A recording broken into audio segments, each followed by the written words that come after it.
Les déclarations fortes de Florentino Pérez sur le dossier Mbappé, Pablo Longoria et l'OM qui galèrent dans leur recrutement, la troisième recrue de Lyon et le Golden Boy 2022.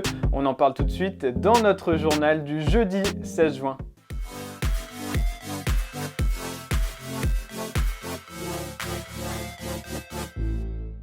Depuis la prolongation de Kylian Mbappé au PSG, le Real Madrid n'était jamais revenu publiquement sur cet énorme camouflet pour la Casablanca.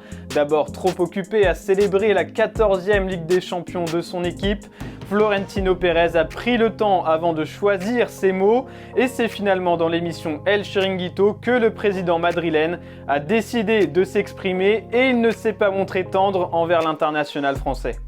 Ahora no, porque este Mbappé, como yo le digo, no es mi Mbappé.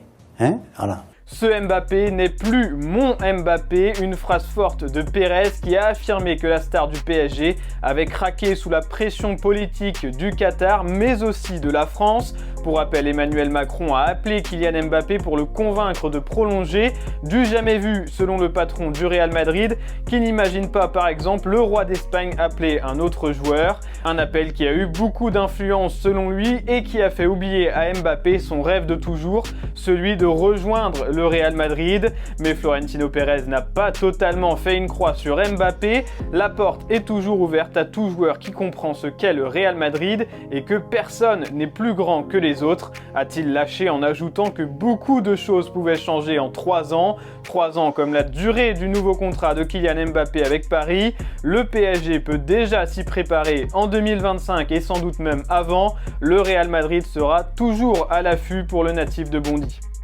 Le mercato de Marseille patine en ce mois de juin. De retour en Ligue des Champions la saison prochaine pour la première fois depuis 2020, le club olympien doit renforcer son effectif. Mais Pablo Longoria enchaîne pour l'instant les échecs. William Saliba a été très clair, il veut s'imposer à Arsenal. Isaac Touré, jeune défenseur du Havre, est sur le point de signer à Manchester City. Romain Saïs, international marocain, s'est engagé avec Beşiktaş en Turquie. Voilà pour les défenseurs, mais en attaque ce n'est guère mieux. La pépite d'Angers, Mohamed Ali Chou, a rejoint la Real Sociedad en Liga. Martin Satriano, révélation de la deuxième partie de saison avec Brest, va rester en Italie à Empoli. Enfin, la piste Joaquin Correa a été enterrée par Pablo Longoria lui-même. Le temps commence à presser pour le patron marseillais qui voit toutes ses pistes se refermer les unes après les autres alors que la reprise de l'entraînement est fixée dans moins de 2 semaines. Aujourd'hui, la piste la plus sérieuse mène à Axel Witsel pour l'OM. En fin de contrat avec Dortmund, le milieu de terrain belge a reconnu des contacts et les négociations seraient même à un stade avancé avec Marseille. La première recrue de l'OM version 2022-2023 pourrait donc bien se nommer Axel Witsel. Et du côté de Lyon, le mercato avance bien plus vite que sur la Canebière. Les signatures de Rémi Rioux et surtout Alexandre Lacazette ont déjà été officialisées.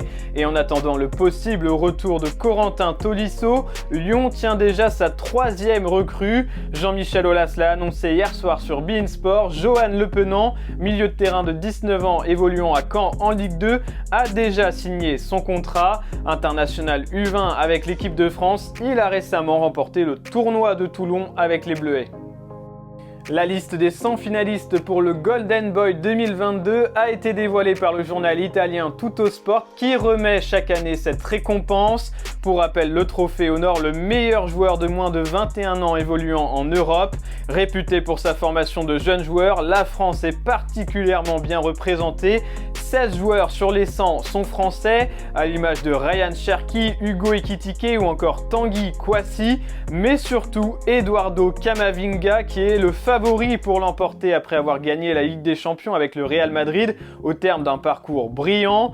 Mais l'ancien Rennais devra se défaire de la concurrence de Jamal Musiala, Karim Adeyemi ou encore Pedri, le tenant du titre après sa victoire lors de la précédente édition. Et voilà pour les infos foot de ce jeudi 16 juin, merci de nous avoir suivis, n'oubliez pas de vous abonner et de liker cette vidéo et on se retrouve bientôt pour un nouveau journal de Made in Foot.